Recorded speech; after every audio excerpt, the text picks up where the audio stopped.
추워지는 날씨 속에서도 하나님을 예배하는 이 자리를 잊지 않고 오신 우리 성도 여러분들을 주님의 이름으로 환영하고 축복합니다. 특별히 아마 오늘은 더더욱 이 자리에 오는 것이 굉장히 또 어려웠을지도 모르겠습니다. 그러나 저는 그렇게 생각합니다. 이런 어려운 상황 속에서도 그리스도인들은, 또 교회는 마땅히 해야 할 일을 해야 한다. 하나님을 예배하는 일을 포기해서는 안 되겠죠. 그래서 우리의 주변의 상황들은 잠시 내려놓고 이 시간 하나님 말씀에 집중하기를 원합니다. 저는 계속해서 이 수요밤 예배 시간 때마다 우리 성도님과 함께 복음에 대해서 함께 살펴보고 있습니다.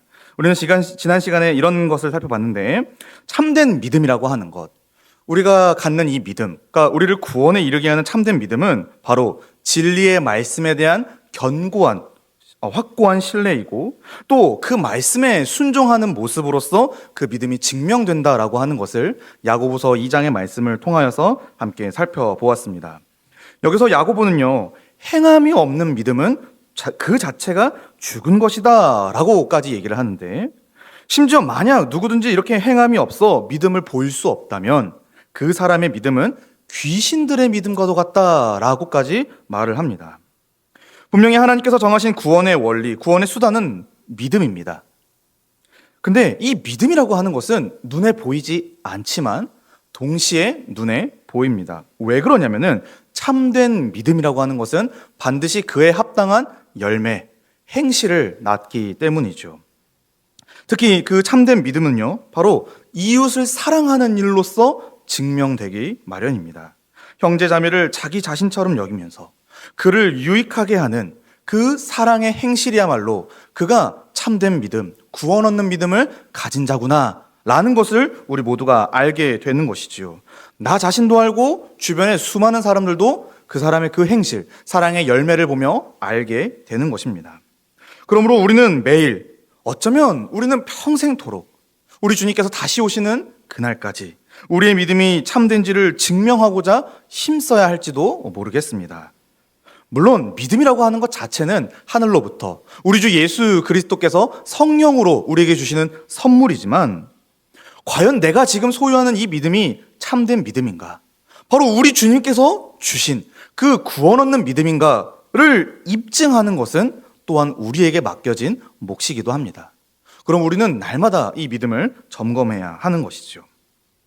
오늘은 이 믿음에 대해서 또 연장해서 계속해서 얘기해 보려고 하는데, 오늘은 이 한 가지 사건, 유명한 사건이죠.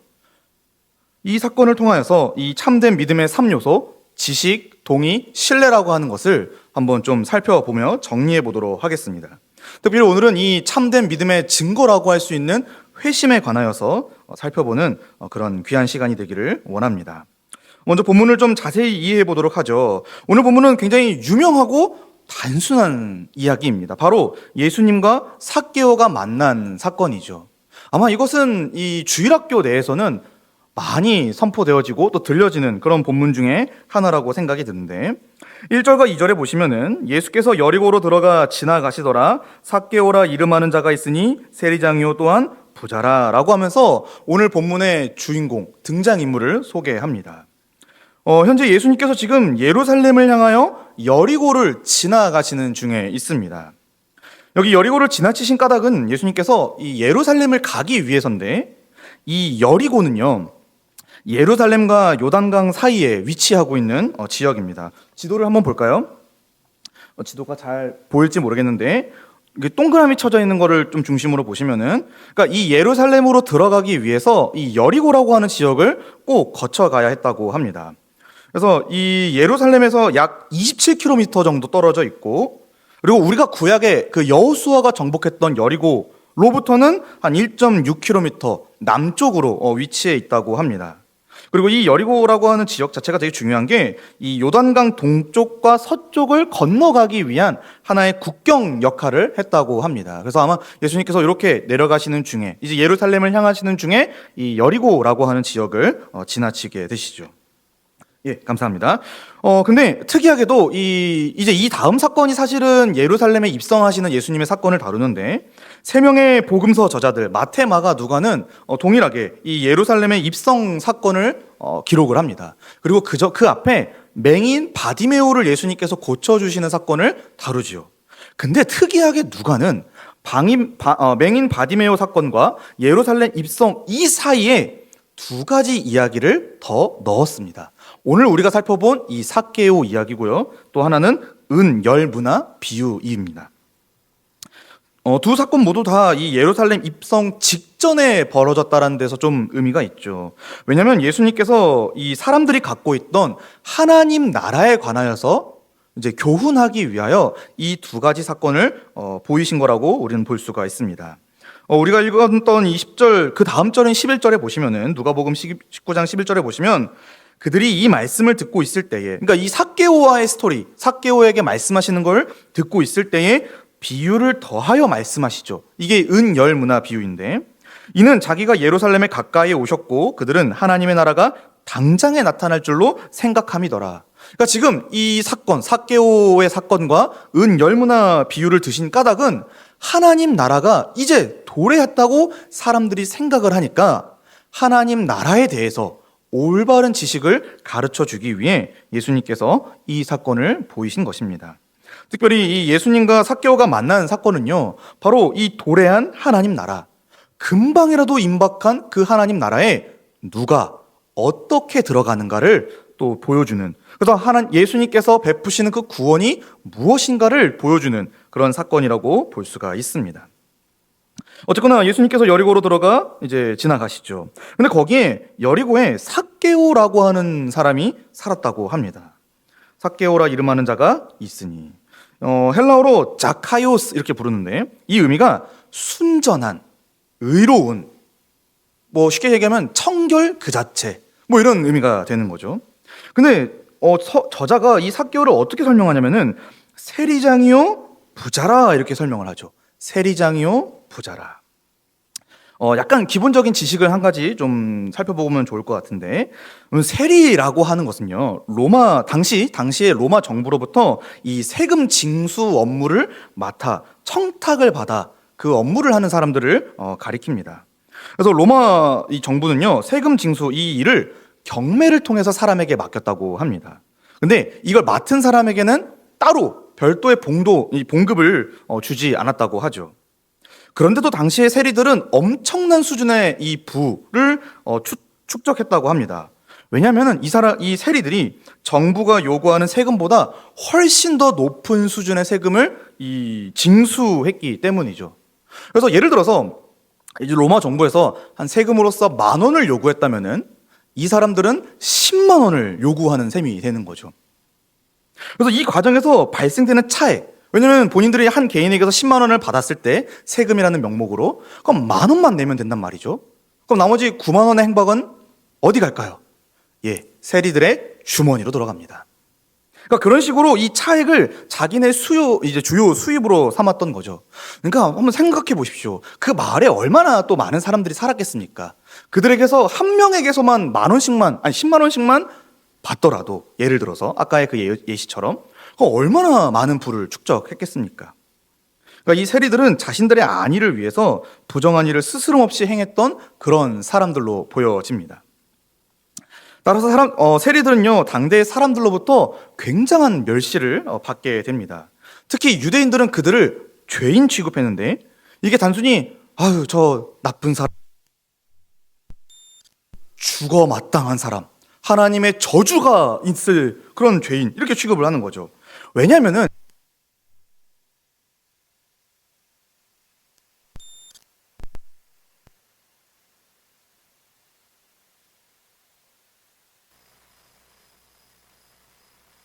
법에 기록된 그 정신, 그 원리, 특히 이 제10계명을 어기면서까지 이웃에게 해를 가하는 거라고 보았기 때문에 이 유대인들의 입장에서 세리는요, 죄인입니다. 하나님의 율법에 거스르는 자들, 이렇게 보는 것이죠.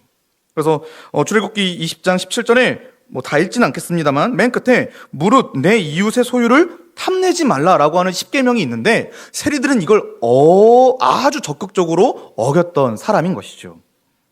근데 삭개오는 그런 세리들 중에서 뭐라고 나와 있습니까? 장이다. 그러니까 이 사람은 얼마나 심각한 또 유대인들이 보기에는 아주 그 말로 못할 그런 죄인이었겠습니까?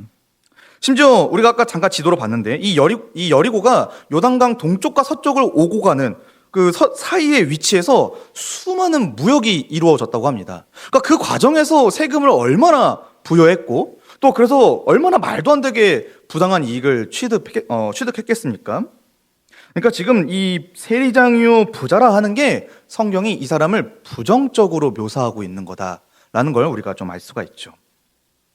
이어서 3절과 4절에 보시면은 그가 예수께서 어떠한 사람인가 하여 보고자 하되 키가 작고 사람이 많아 할 수 없어 앞으로 달려가서 보기 위하여 돌 무화과 나무 위에 올라가니 이는 예수께서 그리로 지나가시게 되미르라고 되어 있죠.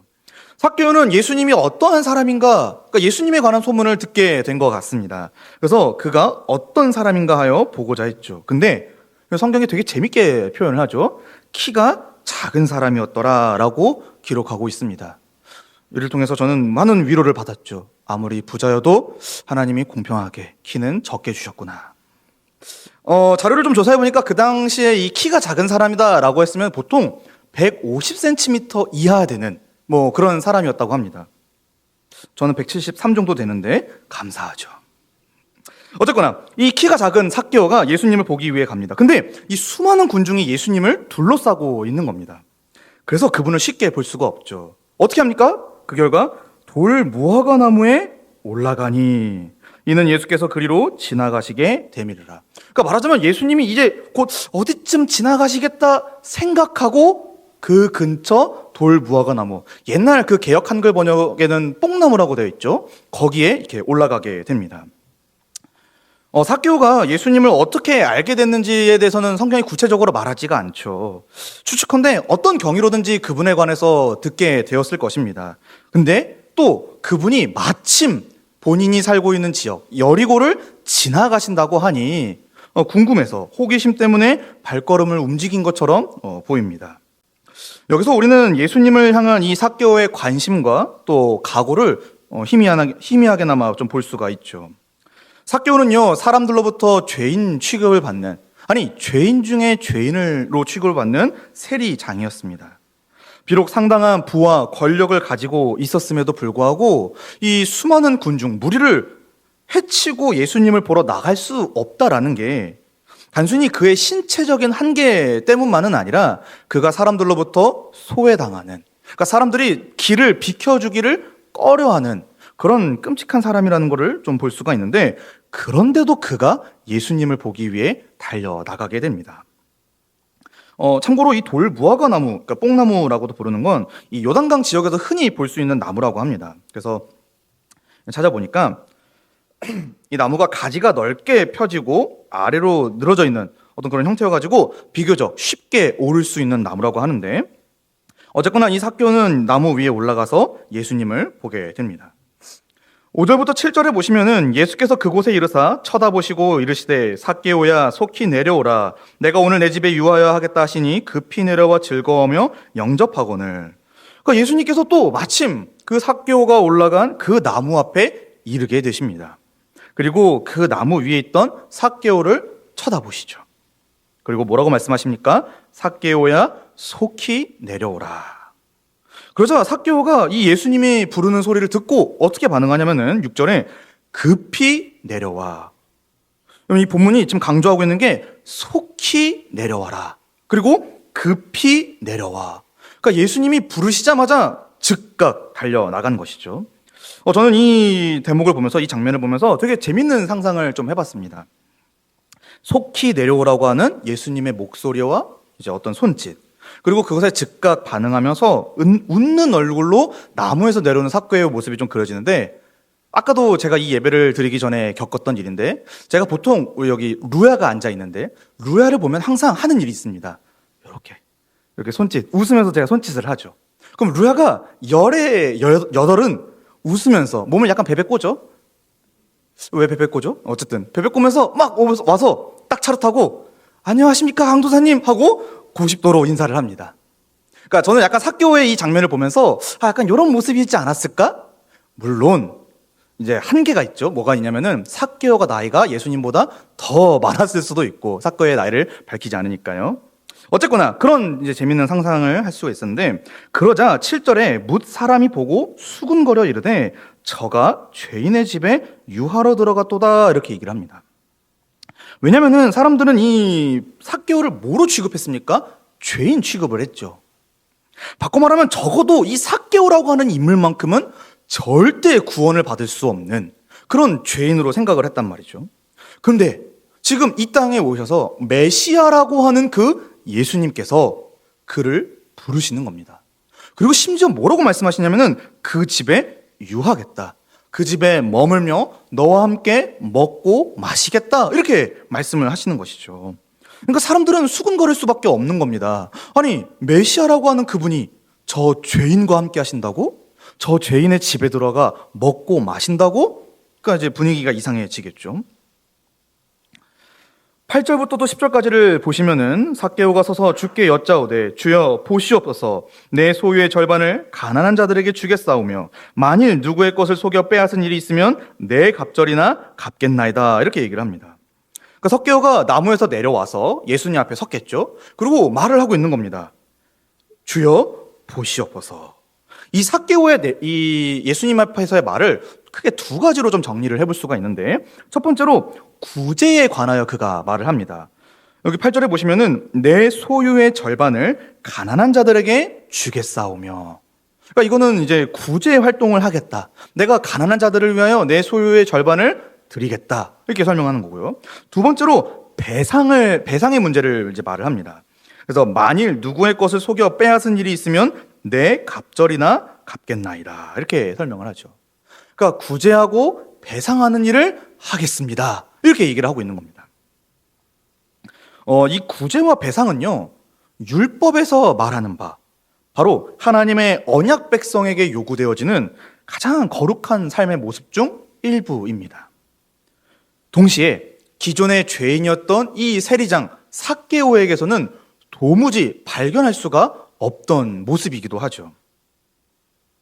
특히 이 삭개오의 말, 누구의 것을 속여 빼앗은 일이 있으면 내 갑절이나 갚겠나이다, 이거는요 율법에 온전히 순종하겠다는 그의 각오를 의미하기도 합니다. 그래서 요거 관련된 이 율법이 출애굽기 22장 1절부터 4절에 나오는데 좀 길지만 제가 한번 읽어드리도록 하겠습니다.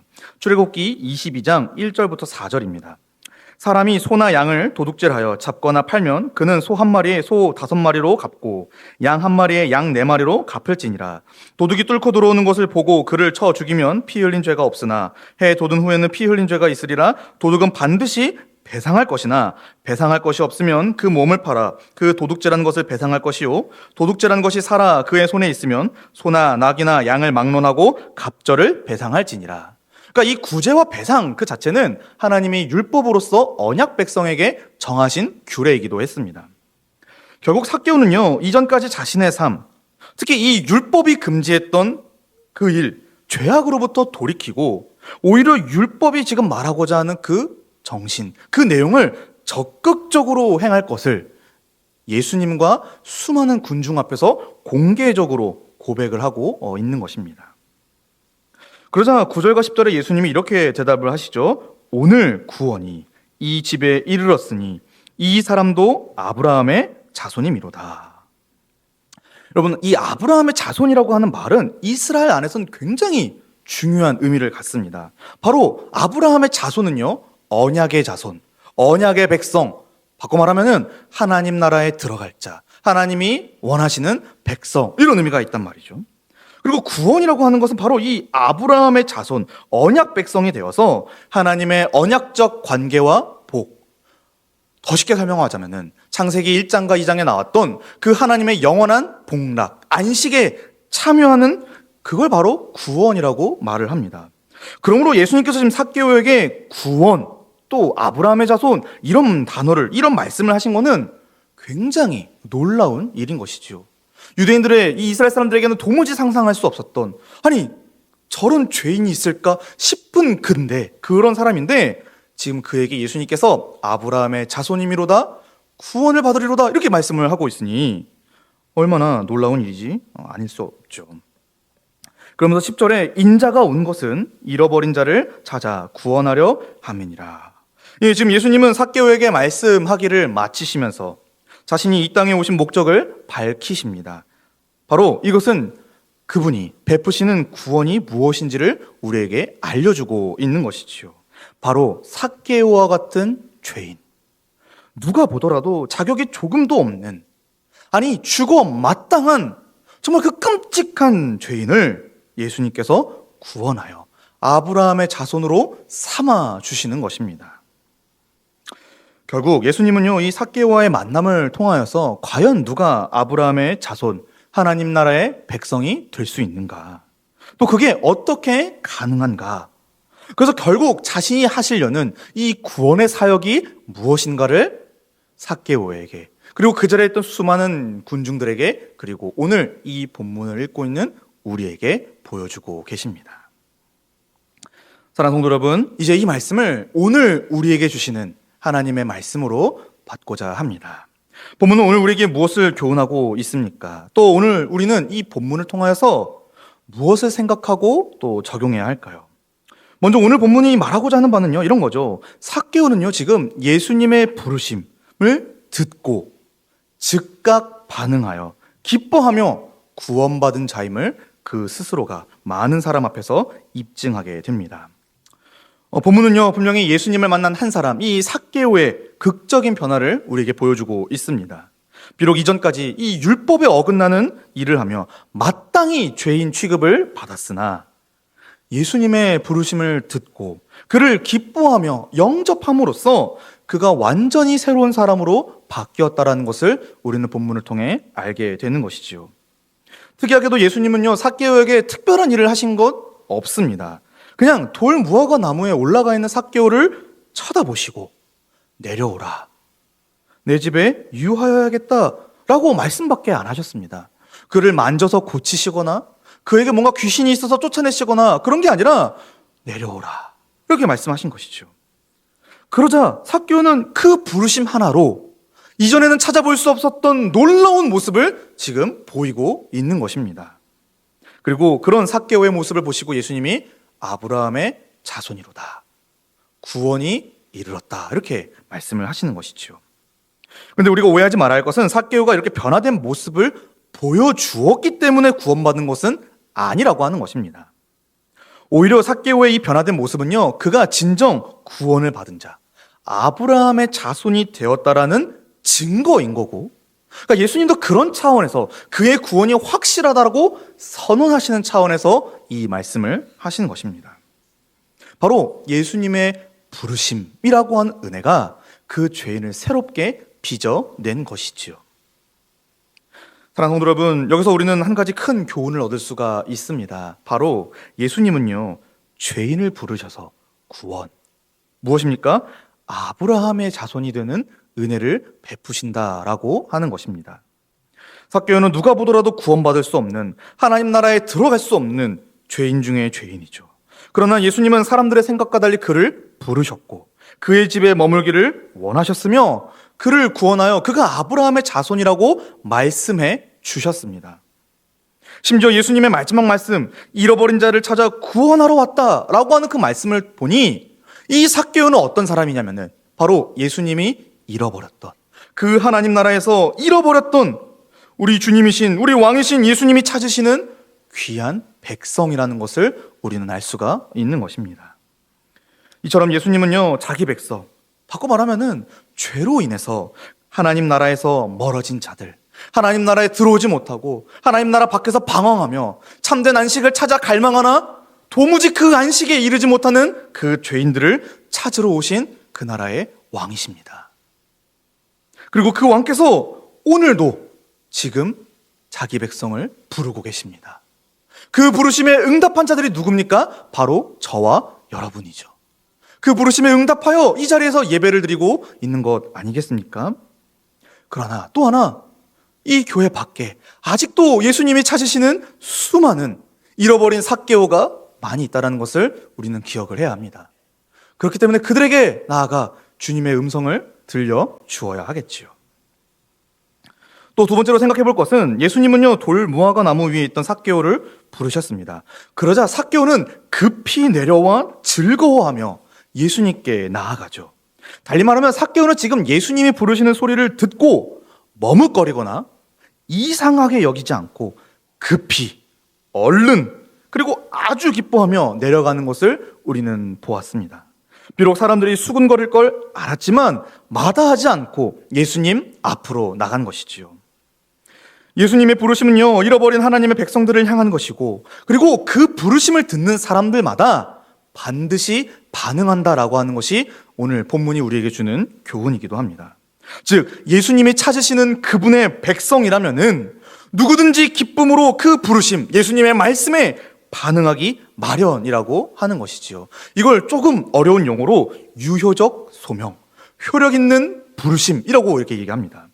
바로 예수님의 부르심에는 분명한 능력이 있어서 그 부름을 들은 하나님의 백성, 주님의 백성은 반드시 응답한다라고 하는 것입니다. 하나님 나라의 백성들은요, 그 나라의 왕이신 예수님의 음성을 듣는 걸 매우 기뻐합니다. 그리고 그의 음성이 들리면 조금도 머뭇거리지 않고 고민하지 않고 잠깐 뒤돌거나 멈칫하지 않고 곧바로 예수님께로 달려갑니다. 그게 백성의 모습입니다. 이건 단지 말씀이 들리는 것만이 아니라 바로 그 말씀이 들릴 때 그의 영이신 성령께서 그 사람의 마음을 움직이시기 때문이죠. 그래서 우리가 말씀을 들을 때 반응하게 되는 것입니다. 그렇다면 오늘날 예수님의 음성은 어떻게 들려집니까? 어떤 환상을 봐야 되는 겁니까? 아니요. 오늘 예수님의 음성은 성경을 통해, 이 기록된 말씀을 통해, 그리고 이 기록된 말씀을 전하는 자의 입술을 통하여 말씀하고 있습니다. 바로 주님께서는 성경을 통해 또 교회의 이 말씀 사역자들의 사역을 통하여 그의 백성들을 부르고 찾고 계시는 것이지요. 더불어 그 음성과 함께 성령이 일하셔서 우리 각 사람의 마음을 움직여 이 말씀에 우리의 전부를 걸도록, 우리의 인생을 걸도록, 우리의 마음을 다하도록 만들어 가시는 것이 또한 성령 하나님의 역사입니다. 그래서 우리는 이 시간 말씀을 듣고 있는 것이지요.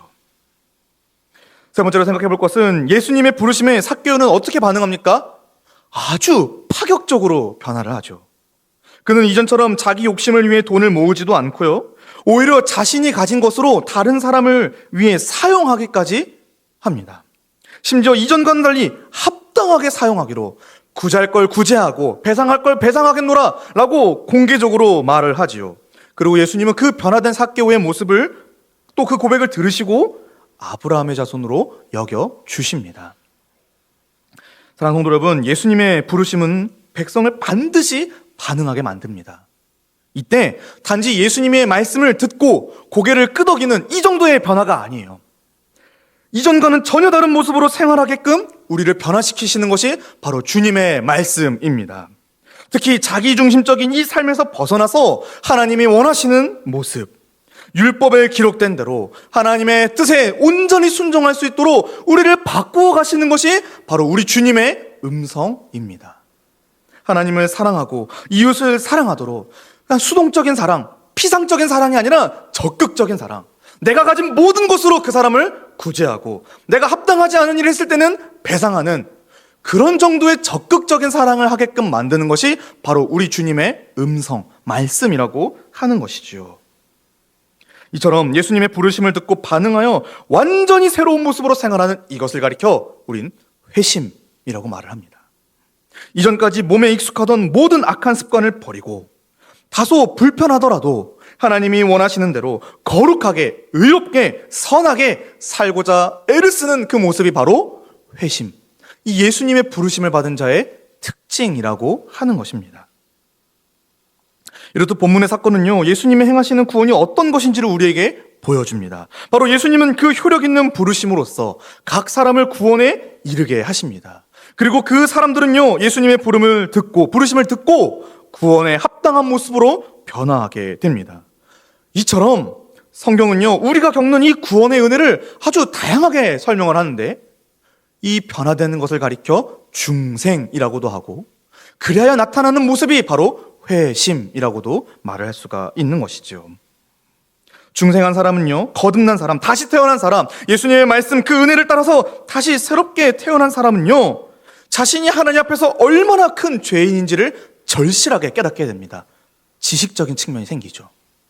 그래서 지난날의 삶을 전부 슬퍼하고 미워하게 됩니다. 왜? 그 말씀이 너무 나를 찌르고 내가 죄인이라는 것을 명확하게 나타내기 때문이죠. 동의를 하게 됩니다. 그리고 그것을 중단하고 이제 새로운 삶, 예수님을 따르는 삶, 예수님이 기뻐하시는 삶, 아브라함의 자손이라 여김받을 만한 인정받을 그 삶을 행하기 시작합니다. 신뢰하며 그 말씀대로 따라 사는 것이죠. 이처럼 회심은요, 우리가 예수님을 바르게 믿어 중생, 새롭게 거듭난 사람, 새 마음과 새 본성을 지닌 성령이 함께 하시는 새 언약 백성이라고 하는 가장 결정적인 증거가 되는 것입니다. 물론 이 회심은요, 처음 예수님을 믿을 때 벌어지기도 하지만 동시에 우리 일평생에 나타나야 할 모습이기도 합니다. 맨 처음에 어떻습니까? 여러분 한번 예수님을 처음 믿었을 때를 생각해 보십시오. 맨 처음 그 은혜에 감격하여 이전의 삶에서 돌이키기 위해, 새로운 삶을 시작하기 위해 열심을 다하죠. 그러나 우리가 살아가는 동안, 신앙생활을 하는 동안 그 기쁨이 조금씩 줄어들면서 이전의 죄악의 습관으로 다시 돌아가는 모습을 때로는 보이기도 합니다. 그러나 기억하시기 바랍니다. 하나님의 부르심, 예수님의 구원에는 실패란 없습니다. 후회하심도 없고요. 하나님은, 또 우리 주님은 우리를 반드시 구원에 이르게 하십니다.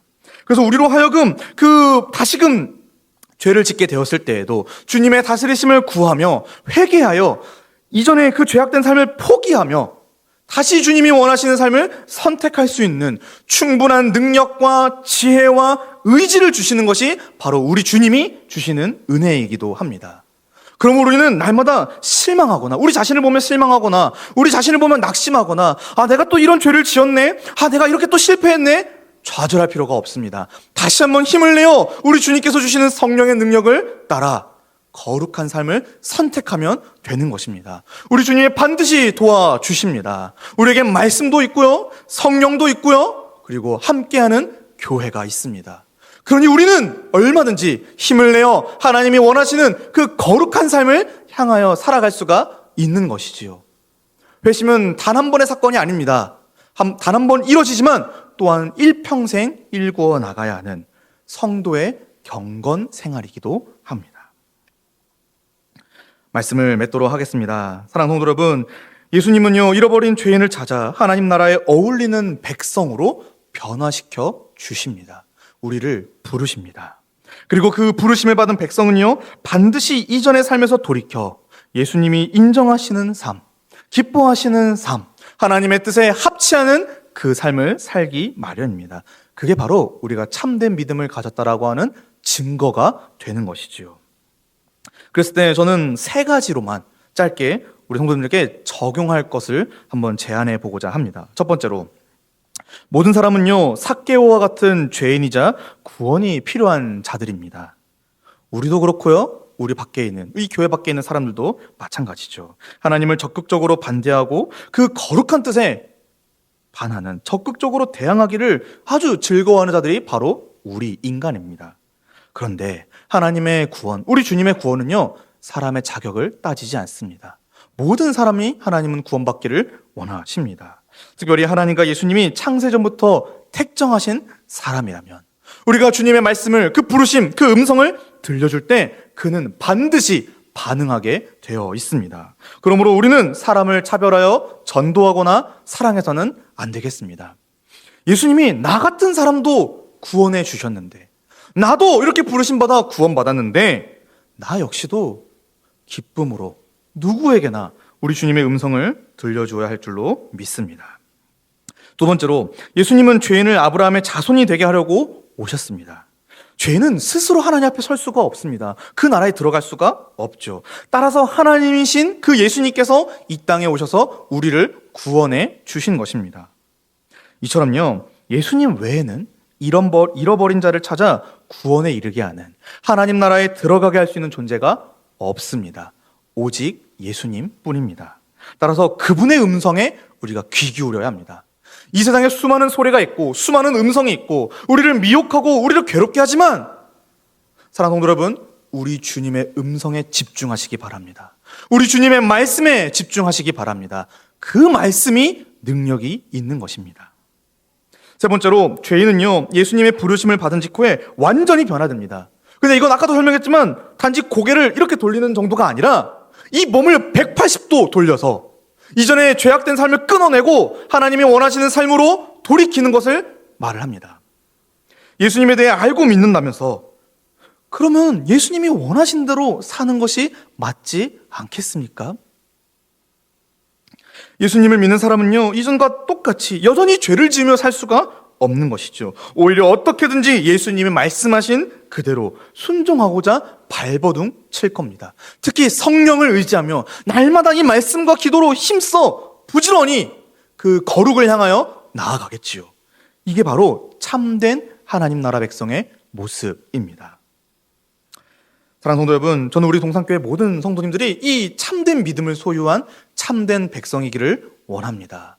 우리 주님이 여러분을 부르셨고 또 지금도 부르시며 말씀을 주신다면 또 여러분이 또 저도 마찬가지지만은 우리가 정말 참된 믿음을 소유한 자들이라면 매주 또 매일 그 말씀에 반응해야 되지 않겠습니까? 이게 바로 참된 믿음을 소유한 자의 모습 아니겠습니까? 이 말씀을 읽고 설교를 마치고자 합니다. 로마서 6장 12절부터 14절의 말씀을 우리 함께 살펴볼 텐데, 우리 로마서 6장 12절부터 14절 말씀 자막이 준비될 텐데요.